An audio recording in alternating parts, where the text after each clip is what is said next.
sodelovanju s Primusom. Ta je hkrati tudi zadnja, ki jo za vas v spomladanskem delu predstavitev skupaj pripravljamo v sodelavci knjižnice Brežice in založbe Primus. Z združenimi močmi in novimi vsebinami širšo javnost ponovno nagovarjamo jeseni. Danes pa v naših prostorih gostimo Silvijo Jovanovič, idejno vodjo in ustanoviteljico Srečevalnice, ki ima svoje prostore v Ljubljani ter avtorico knjige o srečki za ženske, ki teče z duhovom. Dobrodošli. Ta je pa letos v zbirki samosvojična pri založbi Primus, o vsebini knjige, življenje nasploh in še marsičem bo gostjo v prihodnji uri spregovorilo v pogovoru z Mirjelo Smajić, predstavnico že več omenjene brežiške založbe. Izvolite. Lepo pozdravljam še v najnem imenu. Silvija se bo zagotovo še na dolgo zahvalila in pozdravila. Hvala. Sem povabljena in lepo vas vidite. Silvija Jovanovič, kot je Teja rekla, je avtorica knjige o srečki za ženske, ki teče v dolgovi. Ampak ni samo avtorica te knjigice, je veliko več od tega. Jaz te poznam, to so včasih hecalo, jaz rada kličem Zen mojstrica. To je tako izraz, ki sem se ga jaz spomnila, tukaj ti spodobna ženska. Zen mojstrica predvsem se to, ker mi da imava enega skupnega frega.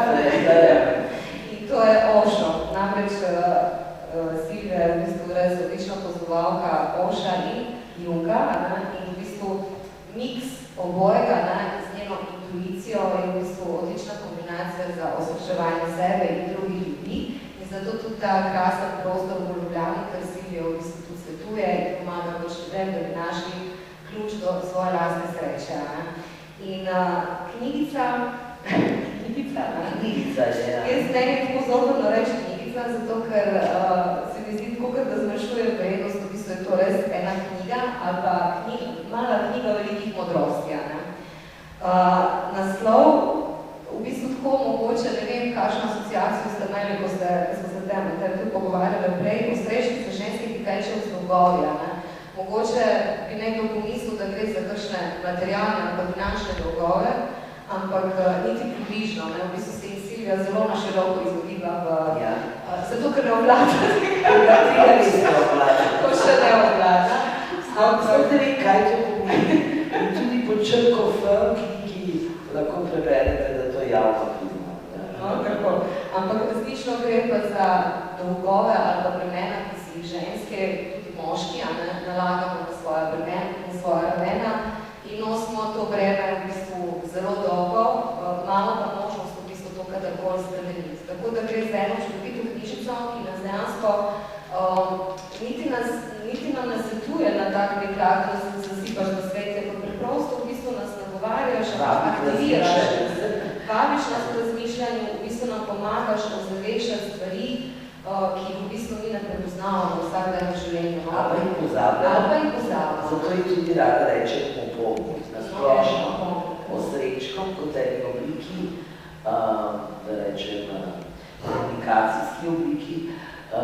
Osrečki so v bistvu opomniki za srečno življenje. Se pravi, da ko prebereš srečka, zdaj te knjigi so sicer razporejeni po abecedi v nekakšnih sklopih, sicer jih pa piše tudi za portal, en portal ženski, ki se ukvarja tako posveča, ne ukvarja bolj ženskemu svetu, da rečem, ženske energiji, vedno v nedeljah izhajajo in vsako sreček je v bistvu zato, da nas popelje v neko razmišljanje, da se spomnimo, ker jaz sem prepričana, da marsikdo med nami, ne samo v tej knjigi, kar je napisano, ampak nasploh v vseh knjigah in nasploh v vaši založbi, imajo bralci res krasno priložnost, da se srečajo z večnimi resnicami in z različnimi potmi, kako do notranjega miru, do sreče, zadovoljstva, vina in tako naprej na tisoče načinov, toliko, kolikor je avtorjev, kolikor je izšlo. Vedno je za nekoga neka knjiga bolj blizu, pa jo mogoče čez čas spet dobi v roke.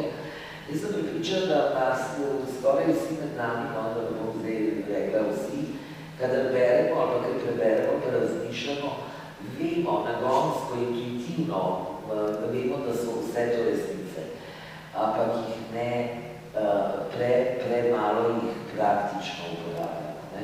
In zaradi tega rada rečem te obliki opomnik, ker če si vsak dan nekaj časa spomniš na neko resnico, ki si jo pozabil v tem hitrem tempu življenja, ali zato, ker si v obdobju življenja, ko si v neki krizi, pa nisi dovzeten, mogoče v tistem trenutku za neko kontemplacijo ali pa za pogled na vznoter, če čez nekaj časa, če to res redno delamo, se to ponotrani.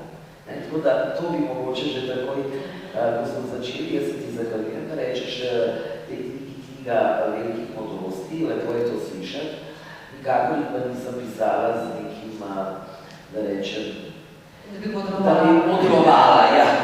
Tako kot se rekla, da knjiga dejansko je tako kot eno pomnik, tak resnica, ker bi pozdravljamo tudi po mojem zaradi tega, ker je to preveč informacij. Zelo preveč. Če se spomnim, recimo, jaz poznam ta občutek, ko sem bila tudi pri tebi v osrečevalnici večkrat, ker se počutiš doma, ker se počutiš varnega, ker se spustiš, ker se lahko pogovarjaš in si čas se ustavi, ja. Čas ustavi. Potem pa stopaš ven in si spet izpostavljen raznim informacijam in tudi te stvari, ki jih slišaš, ki jih doživiš, zamenja ene druge stvari, ker te pač življenje kliče, da pač slediš. Da slediš, ja, točno. Zato je v bistvu tudi ta ideja, da je to manjši format, ker je to v bistvu tudi namen, da se da v torbico. Da se da v torbico, da je naša. Z nekaj časa smo se tudi igrali z besedo torbica, ker pač gre... To je bila prav moja želja, da se to reče, ker sem res prav imela to neko vizijo, da bi jo res vsaka ženska, tista, ki jo bo pač želela biti, torej vsaka, da bi jo res imela v torbici pri sebi, ker jo lahko kadarkoli, kjerkoli odpreš in v vsakem trenutku ti je lahko navdih. Zdaj, kljub temu, da mi živimo zelo hitro in da se nam veliko dogaja, je veliko tudi čakanja v naši življenji, ker so veliko je vrst, veliko je momentov, ko moramo počakati in fajn je, da si takrat, če ženska nima več časa zase, da si vsaj takrat pomagaš, da prebereš neki, zaključiš vse in neko odločitost sprejmeš, vsekakor, pa prijemo do točke in o tem jaz večkrat tukaj govorim, vsekakor je pa premalo samo nekaj mentalno razumeti ali pa se spomniti, začutiti, treba je tudi sprobati. Se jaz tudi rada rečem, da je knjiga v bistvu najproduktivna prijateljica. Ker ti dejansko, ko bereš, ti lahko aktivira ali sproži spomin na neka čustva, ki so zablokirana, ki so obličala in mogoče včasih nisi pripravljen ta čustva spustiti, ko si z nekom. Če je to bližnji ali če je to prijatelj. Zablokiraš, ne? Ja, takrat si pa dovoljaš. In v bistvu se vzreš. Je prava prijateljica, zato ker te lahko tudi na nek način tudi pušne oziroma porine. Včasih, ko kaj beremo, dobimo tudi občutek, da nas je ne ravno avtor ali pa knjiga dobesedno, ampak to, kar si prebral, da te kar malo, kot da bi eno klofuto tudi zato, da se prebudiš si to klofuto ljubezni. Če se prebujamo, je to sigurno klofuta ljubezni. Tako da ja, veliko knjiga je dejansko tudi meni sicer, no, bom kar povedala, že jaz sem pač knjižni mož, že od rojstva se mi zdi, da že po 5 letih sem zelo brala, tekoče in veliko brala in mislim, da je knjiga res ena taka, tako, ne vem, kot zvezda, kot sonce, tako normalna, ena taka življenjska sobotnica, tako kad zjutraj, da si vesel, kad se zbudiš, lej ga sonček je, ne, še vedno vzhaja, tako so meni tudi knjige ena taka čist naravna, da rečem, knjiga je naravna sobotnica. Zdaj pa, včasih pa moramo kaj prebrati tudi zato, da odložimo jo mogoče za trenutek, ker nismo zanjo zadeli, pa popolj čez čas prišla v roke in zato ni slabih knjig, ne, če že o knjigah govorimo. Kar se srečko tiče, da to znači hotla reči, je mogoče res malo nenavadna beseda, zato ker je to neka skovanka. O srečkih, ki so niso neka vsakdanja beseda, pa osrečen sam, ampak se mi zdi, da so jo ljudje zelo lepo sprejeli, tudi tako, ko se srečujemo, da pogovarjamo, ker res prinaša ne samo navdih, ampak eno pozitiven občutek, da ti lahko pomaga, da je. Pozitivna energija. Pozitivna energija, tako. Boš povedala, Mečka, kako si v bistvu zasnovana, kako je nastala knjigica, no? Ja, nekatere teme v tej knjigi sem že obdelovala, kot sem prej rekla, pod tem naslovom, pod naslovom ženske, ki tečejo z dolgovi. To je bila ena taka besedna igra, ker ne vem zdaj med vami, kolikih je, ki so slišali za knjigo ženske, ki tečejo z dolgovi, ste slišali oziroma zelo brale. In ta knjiga vedno opisuje divjo žensko. Mogoče mi je to bilo malo tako, ko sem razmišljala o vseh teh občutkih, ki jih ženske iz dneva v dan v sebi nosijo, kakšna mora biti, kaj mora delati. Vsa ta, bremena, kot si ti prej rekla, občutka, da moraš biti idealna, vse mogoča, da moraš biti res ves čas pripravljena, vse narediti popolno, imeti vse pod kontrolo. Ko sem se tudi skozi svoje delo, ne samo skozi življenje nasploh, tudi sama sem bila nekoč, temu rečem, v narekovajih likovalno koglila, ki smo vse, sem enostavno ugotovila, da je res najbližja beseda, ki to lahko opiše občutek dolga, nekega morati, da si dolžna vedno delati tako perfektno. No in potem se je to narodilo, ženske, ki tečejo z dolgovi, sodobna ženska pa teče z dolgovi, s temi občutki. Sem se pa zavedala, da bo mogoče to pomislil, da gre za finančne dolgove. Ampak to recimo tudi na danes, ko vidim malo dogodek, danes že se odravlja. Ja, že se dan se pogovarjala, ja. Smo se že veliko pogovarjali, v bistvu ta asociacija na dolgove, v bistvu tudi odrazi nekako sodobne družbe, ker je zelo prevladuje to materialno in prva asociacija, ko rečeš dolg, misliš na finančni dolg. Žal, prva asociacija, ali pa na srečo. Banka se zdi verjetno fajn, da je to prva asociacija. Mogoče bi še banka to vzela za novoletna darila za svoje.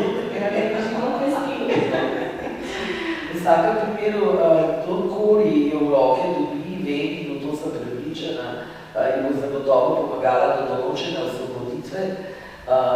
Koliko sem prej rekla, včasih se za to osvoboditev človek mora malo bolj potruditi, včasih se pa kar zgodi že z nekim klikom, ker dejansko stvari, ki so noter zapisane, ki smo se jih strukturirala v sklope po posameznih črkah, kar bo še vedno biti malo še predstavlja, so povzetek nekaterih naravnih zakonov in resnic, rečemo radi tudi večjih resnic, ki držijo, pa če to nam všeč, ampak sama vsebina je pa taka, da če jo nekako začneš res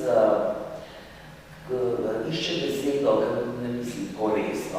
Ta beseda mi je tako, seveda je resno verjam, ampak če se tako fokusirano spraviš in v sebi odločiš, da bi določil, ker vse, kar je napisano, ne velja za enega.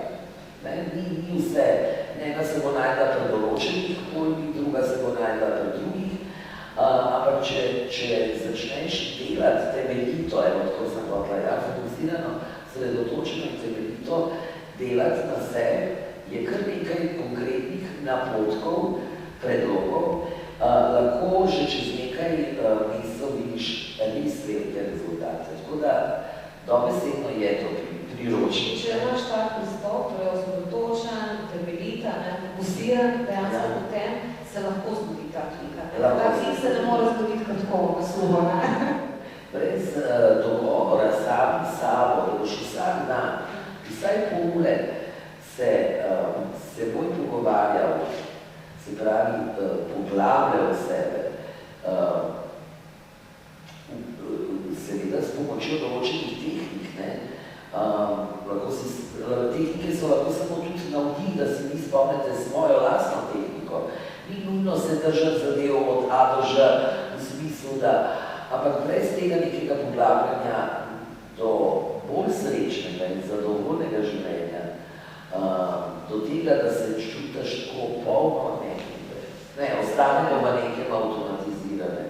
To je glavna, se mi zdi, tudi ovira v današnjem času, zakaj je to težko delati na sebi, zaradi tega, ker smo v bistvu v tej informacijski dobi, ker je informacija ogromno, ker delamo vse tako površinsko, instantno, in v bistvu se pol preprosto programiraš na to, da tako vse površinsko sprejemaš, prebiraš in se sploh ne poglavaš. To je nekako čišče, se malo stavno pa pomislimo, če karkoli lahko vzamemo za primer, če boste prišli v en prostor, kjer je nek dogodek, pa tako na hitrca videla, tle, 100 ljudi, se res, da nekaj malo šuko, malo sameto, nekaj škote, ali čau, ne boš nič imel tega dogodka. Zato, ker samo veš, da je dogodek, je samo informacija, nekaj še dodatnih informacij, in to je to. Če boš pa vstopil ta dogodek, govorim zdaj kot en primer, se res poglobil, se z ljudmi spoznal, se z njimi pogovoril, še malo plesati, res v miru pojedil, poskusil, se pravi upošteval vseh 5 čutov, ki nam jih je življenje dalo, zato da uživamo življenje, da se poglobimo. Torej, boš z dogodka odšel z močno izkušnjo, ki te lahko tudi obogati, da ne pravo besedo spremeni. Žal mi ne moremo izbirati, kakšne informacije bomo sprejeli, zaznali, lahko pa se odločimo, katere informacije, ki pa so že znotraj nas, ne bomo uporabljali. In vem, da je težko, zato ker je na vsakem korakcu smo zbombardirani s tem, kako mora biti, že od rojstva naprej. Ampak vem pa tudi iz lastne izkušnje in iz prakse, da se zelo kratkem času, zelo relativno kratkem času, nekaj misel, lahko znebiš vse te nepotrebne krame in zaživiš bolj na polno. To pa tudi ve. Zdaj biti mogoče dala še istočnico, da ne vidite točno pod kjero črko, ampak da velikega govori tudi o čustvih in o tem, kako svojimi čustvi upravljati, ker so čustva tista, ki nas najbolj zadržujejo. Se v bistvu nekako se čustva tudi predelujejo skozi celo knjigo. Vse te primere in vloge, ki našteješ, so v bistvu nekako, vse se te vloge kar prilivajo ene iz druge. Se mi zdi, da se vsaki od teh vlag najdemo, vsaka ženska, mogoče v določenem obdobju življenja. Tako svoje stvari že sami predelali, že transformirali, prerasli. A se pojavijo drugi problemi? Ali pa drugi problemi, ja. Glede na to, da pa ženske, zdaj meni dostakrat veče ljudi, zdaj sem se nekaj spomnila, tako veliko ljudi poznam in se živi tudi v centru, tako da ogromno ljudi srečuje. In zdaj nekatere večkrat, nekatere že letarnice, pa tako, a ti še vedno imaš tisto svojo ozračevalnico, in jaz rečem še vedno, in tako, pa gre ta biznis, gre. Jaz se začnem smejati, ker to ni tovarna, to je tak prostor, ker lahko na dan 4-5 ljudi sprejmeš, zato ker to delam res tako, da se zelo posvetim, ne tako 45 minut, pa na uro pa čao, ampak tako, da je res posvečeno delo. In to ne more nikako biti biznis kot tak, ampak meni je to simpatično, da ljudje tako vedno reče, ja, gre v redu, gre biznis, in pa reče to, pa to, mislim, pa to se ne more zmanjkati ljudi, Tako recimo, še kako je vprašanje, tako pa se to se imajo ljudje skozi probleme, recimo, in jaz rečem, ja, ljudje imajo skozi probleme in skozi imajo tudi rešitve, da te probleme rešijo. Ja, ampak se ne more zmanjkati, če ne more zmanjkati, se vedno prihajajo novi ljudje, nekdo, ki je mogoče že dosegel eno stopnjo, da ne potrebuje več to vrstne podpore in pomoči in je že šel naprej. Ne vem, nekdo, ki je danes ne potrebuje več, nekdo, ki je danes mogoče strsela na svet, pa so čez par let srečal z določenimi problemi, pa spet potreboval. Čeprav tudi leta tle ne igrajo zelo velike vloge. Ogromno mladih punc, ki že pri 20-25 res zelo dobro vedo, kje je mesto, se pravi vse požvižgajo na stereotipe v tem smislu, da ne pustijo, da jih zasužnijo. Zelo so tako nekako, lahko reči, čustveno že zrele, pa so to še iz moje generacije 50+, ki pa so še vedno skoraj kot najstnice. Tako da ni vedno, leta ne pomenijo vedno nujno pomembno, da je nekdo že vse svoje naloge ali pa lekcije ali pa izkušnje, ki jih mora doživeti, da jih je že predelal. Ker ne rastemo kronološko, mi rastemo različno. Nekdo je, ne vem, kakšna ženska je recimo že zelo zadovoljna svojo kariero, pa ni zadovoljna na ljubezenskem partnerskem področju. Nekdo je zelo srečen v partnerstvu, otroci so tu že veliki, že samostojni, vse štima, pa se čutijo, da se niso samo resnične. Nekdo misli, da je že dosegel srečo, pa zboli, zapoznele neke reakcije na določene zadeve iz preteklosti, pa ugotovi, koliko je premalo na zdravje dajal in tako naprej. Tako da vedno mi sebe ustvarjamo, nikoli se ne neha v bistvu ta delo na sebi, se načeloma ne neha. Jaz sem knjigo zelo organsko pisala, sicer kot sem rekla, najprej v obliki enih člankov, pa sem pa zbrala, dodala in tako. Ampak jaz si dostkrat grem to, kar napišem, tudi sama prebrati, zato da me spomnim. Zato, ker nihče med nami ne more ves čas imeti v glavi določenih. Tako da, ja... Evo, črka na, in tukaj imaš 3 ključne naje, ki so taki za predebatirati. Živijo, jaz sem občutek, da ne smem nikoli narediti napake. Živijo, jaz sem občutek, da ne smem nikoli nič ostati nedokončana. In pa živijo, jaz sem občutek, da moram imeti vedno vse pod nadzorom. Lejte, samo te 3 smo slišali, pa nam je že... Nam je že slabo. Nam je že slabo. Kako se kaj počutite, ko imate občutek, da nikoli ne smete narediti napake? Ampak je da tako občutek? Ne? Vi veste, ste že sprejeli? Ste že ne sprejeli, da lahko naredite napako, da je to prijateljica, ki vam pomaga. Kaj pa prej v življenju ste imeli, da je s tem... Ne. Ampak že dolgo, ne? Jaz sem skozi. Ja, ta občutek je super, jaz sem zelo vesela, to je bravo, ne? Ampak načeloma večina ljudi, ne samo žensk, tudi moški, da mi govorimo o del ženskah, ima skozi ta občutek vizine, ki je odozad, hoče tudi zavestno reče, kaj pa če naredi, napaka je napaka, so naše prijateljice, ampak občutek, da ne boš sprejet, ne boš ljubljen, ne boš občudovan, da ne boš uspešen, če boš naredil napako, pa spremlja ogromno ljudi. In ko enkrat to predelaš na ta način, kot opisujem, potem dejansko, tako kot je gospa Tamara prikimala, to mi je zelo všeč, napaka postane tvoja prijateljica. Ko enkrat dojameš, da je napaka dejansko način, kako se učiš. Nič drugega se oslobodiš in lahko lažje tekaš skozi življenje, ampak hodiš od da se zbrehaš. Ampak tako, jaz sem tudi začutila recimo zadaj za tem občutkom, da ne smem nikoli narediti napake, je pravzaprav tudi zelo močen ta sodnik, ko ga imamo v sebi. Seveda, ja. Kaj je neizprosna. Ustojevalec, ja. In v bistvu bolj je... Ni pri vseh ta sodnik enako prisoten. Lahko je res ponotranjen oče, lahko je ponotranjena mama, babica. V vsakem primeru jaz zagovarjam pogovor znotraj sebe tako, da če recimo ti najprej začutiš, recimo da danes razmišljaš o tem, kako se je vse skrb končalo in sebe začneš obsojati, torej sodnik začne delati, da nisi dobro vsega naredila in zaradi tega se posledično slabo počutiš in sebi rečeš, da naslednjič se boš pa še bolj potrudila in že smo v tej začaran krog, vedno bo neka napaka. Je nenaravno, kot bi Salvador Dali rekel, ne bojte se, ne boste nikoli popolni, ker je nemogoče, da bi bili nepopolni. Se pravi, če se sodnik oglasi, tako lahko bi to boljš naredila, lahko rečeš, ko ja, prav imaš vedno se da boljš narediti, ampak za enkrat, takole kot je super, lahko pa pogledam, kaj lahko še nadgradim, se na novo naučim.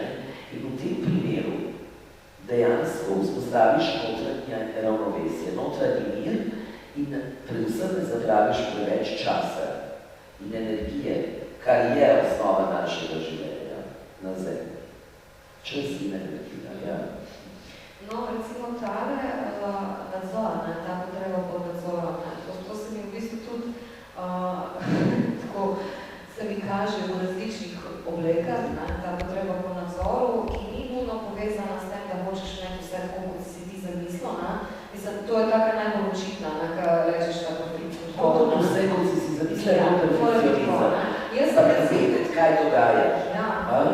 Ampak veš kaj tudi, recimo to sem zdaj pred kratkim tudi zavesel, včasih tudi, ne vem, mogoče kakšna skrb za nekom, komu želiš, ne vem, pomagati, olajšati, kakorkoli prispevati k njegovemu boljšemu življenju, ker recimo v situaciji, ko pač potrebuje pomoč, in če ne gre vse to tako, je to tudi v bistvu kontrola. Ja, seveda, ja.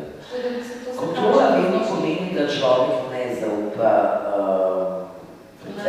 procesu življenja. In ta ni nujno, da je vedno najboljši izid. Ni nujno. Da marsikdaj se zgodi, če si budan, si itak ne ženeš, da bi bilo čisto po tvoje, ampak veš, zaupaš, da se bojo stvari odvile, da bo zate v redu, če bomo zdaj ste pa tudi za druge upletene. In dejansko, ko človek živi v skladu v stiku z intuicijo, lahko opazi, kako se zavestno skozi intuicijo odloči, da nečesa ne bo ta moment naredil, čeprav mu ta nek notranji moraš zdaj, da kažemo šlo vse k vragu narediti, zato ker te že za vogalo čaka boljša rešitev. Treba je biti buden prav pri feelingih, se pravi občutkih, da rečemo po slovensko. Kaj je to, kar me žene? Ker ne moremo včasih, niti ne znamo z besedami opisati. In o tem jaz največ govorim, o teh občutkih. Ker te kar neki žene. Zakaj, recimo, ženska, en primer bom dala čez banalen, ki je namajena se mazati, ko gre ven, zakaj je njej velik problem se ne namazati? Pa je tva. Ona ve v glavi, da lahko. Ona je lahko celo upornica, ki reče, ko briga me, kva drugi mislijo. Ampak nek hodič in ne da miru in vse mora namazati. In obratno, so ženske, ki prisegajo da rečemo temu, naravno lepoto. Čeprav je tudi namazana ženska, naravno lepota, ki je malo poudarjena, kar ona misli, da mora poudariti. Jezika nikoli nismo še napravili. Moramo poudariti jezik. No, in recimo in ona, ki je reči, pa te si gremo zvečer, da malo se namaži, recimo reči, da bi tako, ne, ni šans, da se namaži. Zakaj ne? Zato, ker se ne bom zaradi drugih mazala. Kaj pa zaradi sebe, tudi zaradi sebe. Ampak, a bi probala vse? Ne bi probala, ne? Spravi, jo tudi neki žene, da ne more narediti kontra. In dokler je v nas, dokler so energije tako, da ena vleče v eno smer, te skrajnosti ne moramo biti mirni. Ko se pa naučimo, kako te skrajnosti združiti, da postanejo kot par, ko se naučimo most zgraditi, tak sodelovanje, med tema dvema skrajnostma potem res pride do balansa. Balans pa vedno zagotovljeno prinaša več sreče, to, kar nekako se mi zdi. V bistvu bi bil v tem primeru izraziti neke skuriranosti, to, da si pač, probaš, nova zgodba, da si sužen nobenega prepričanja. Zato mi je bilo zelo zanimivo, se ti Junga imaš razvemo. Ja, je pa čekaj. Ravno to govoriš tudi recimo o pridnih punčkah pa o vrednih punčkah, v bistvu gre za isto. Gre za isto medaljo. Enako tretiraš, enako ja, enako. Ja, seveda, to zdaj, če je sindrom v neki zdravi obliki, ga ni treba zdraviti, ga samo obdelamo, predelamo, transformiramo, če gre čez neke zdrave okvire, potem je to seveda potrebno zdraviti. Ampak ravno o tem govorim, tako kad na dan v sebi že noč, zjutraj, ko je svit, vidimo, da je noč, pa še vedno, ampak noter je že dan, in tako kad na dan noč v sebi, in tako naprej, tako tudi vse te entitete oziroma pojavi v nas imajo svoje nasprotje, to je 100%, če nekdo bom uporabljala sama za lažjega razumevanja številka 80% bolj miren, ne pomeni, da tisti 20% nemirnega, divjega, kako to imenujemo, ni zelo intenzivno. Vprašanje se bo, kdaj se sproži, kako se pokaže. In obratno, ni vsak upornik totalno ne obvladljiv, ne? Ima tudi v sebi nežno plat, pridno plat in tako naprej. Ne? Ker se mi zdi tudi zelo lepo, ker razložiš v bistvu tudi to razliko med, to sem se tudi danes pogovarjala, otroški pogled oziroma otročji pogled. Otročji. To je spet nekaj, kar mislim, da vsi kar vemo odkole, ne, da smo sigurno večkrat slišali, da je razlika med otročim in med otroškim, ampak potem v praksi nekako spet ne, na to pozabljamo. Ne. Razlika med otročim in otroškim je, da je otročje vedenje majhnega otroka, ki je še otrok, je neveden, ni se še naučil diferencirati od okolice, pač je še v razvoju, raste in je življenjsko, da se obnaša otroče. Zato pa potem starejši, ne, ki bi rečeli, da smo tudi bolj zreli, ampak naloga na starejših, da mu pomagamo pri tej rasti, da ohrani otroško, ker otroško je to radovednost, igrivost, veselje, začudenost nad življenjem. Se pravi, same take lastnosti, s katerih potem res človeštvo, ne samo človek, ampak človeštvo napreduje. Ne? Otročje je pa to, da hočemo nekaj doseči z jihto, recimo, če so to bolj ekstravertirani otroci, z jihto ali pa za neko trmo, ali hočemo izsiliti z jokom ali pa z drugimi oblikami manipulacije. To je otročje. Ne? In zdaj majhnemu otroku je to dovoljeno, sploh od začetka, dokler ga počasi to pripeljemo do nivoja zavedanja, da ugotovi, da s tem ne bo nič dosegel, pravzaprav, ker dejansko ne dosežeš s tem, z otročjim obnašanjem. Ampak ko pa se to otročje obnašanje kasneje manifestira pri 18 plus, rečemo, ali pa 20 plus, ali pa 30 plus, je pa to res nekaj, kar jaz osebno pri svojem delu z ljudmi, s katerimi delam, rečemo, tega se je treba znebiti, če hočemo spet biti bolj srečni, zadovoljni in boljše odnose. Sem pa pred kratkim slišala eno tako super idejo, to se mi je tako res zelo fascinantno, da ena gospa si je kupila lutko iz cunj in je rekla, da ima skozi sabo ravno zato, da je opomnjena tega otroka v sebi. Odlična ideja, odlična ideja. Meni je čisto vsaka taka ideja, ki nam pomaga, da se na nekaj spomnimo tako, rada jih poslušati in tudi, predvsem jih pa tudi radi skupaj z klienti si izmišljujemo, ne. Kaj bi ti, da te spomne, ne.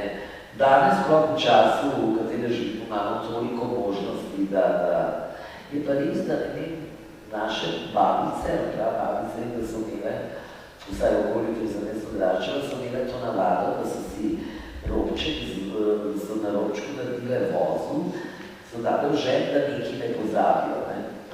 Ja, in ti vozi, koliko so, ne, da so to naredile, so odvozale in koliko je prišla naslednja stvar, ki je naj ne bi pozabil, so spet vozu naredili. To je zelo preprost način. In jaz osebno sem tudi zagovornik tega, da ko gre za ustvarjanje sebe, delo na sebi, da delamo korak po korak. Ker preveč vsega ne prinese v tem.